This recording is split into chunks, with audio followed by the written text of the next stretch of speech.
పవన్ కళ్యాణ్ కొన్ని కీలకమైన వ్యాఖ్యలు నాకు అసూయ కలిగేంత చక్కగా రాజకీయాలు సాగినాయి. అక్కడి నటుడు కటౌట్లు పెట్టుకుంటే సీఎం అయిపోయారు తమిళనాడులో అన్నటువంటిది. నేను ఈ స్థాయికి రావడానికి 12 ఏళ్ళు పట్టింది అన్నటువంటి స్టేట్మెంటు.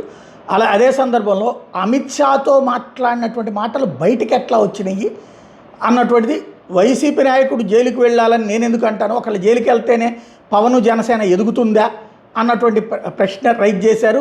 హోంమంత్రితో ఇట్లాంటి విషయాలే మాట్లాడతామా, అమిత్ షాతో మాట్లాడి బయట వాళ్ళకి ఎట్లా తెలుస్తాయి అంటూ నేను ఆ మాటలు మాట్లాడలేదని చెప్పుకొచ్చారు. అసలు ఏపీ బీజేపీ నేతలు ఎందుకు స్పందించడం లేదంటూ పవన్ కళ్యాణ్ ప్రశ్నించారు. అదే సందర్భంలో నేను ఎప్పుడైనా కులనాయకుడిని చెప్పానా, పదే పదే నేను కులం గురించి మాట్లాడతానంటున్నారు, మిగతా పార్టీ నేతలు కులం గురించి మాట్లాడటం లేదా అన్నటువంటి ప్రశ్నలు రైజ్ చేసుకొచ్చారు. రాజమండ్రి దగ్గర జరిగినటువంటి సభలో ఈ అంశాలని మాట్లాడారు. నాకు అసూయ కలిగేంతగా తమిళ రాజకీయాలు అయితే సాగుతున్నాయి అన్నటువంటి చెప్పుకొచ్చారు. అమిత్ షా వ్యవహారానికి సంబంధించి తనైతే అలాంటి మాటలు మాట్లాడే జగన్ని అరెస్ట్ చేయించమని నేను చెప్పలేదు, వైసీపీ నాయకుడు జైలుకి వెళ్ళాలని నేను ఎందుకు కోరుకుంటానన్నారు, ఒకళ్ళు జైలుకి వెళ్తేనే పవన్ జనసేన ఎదుగుతుందా అన్నటువంటి ప్రశ్న రైజ్ చేసుకొచ్చారు.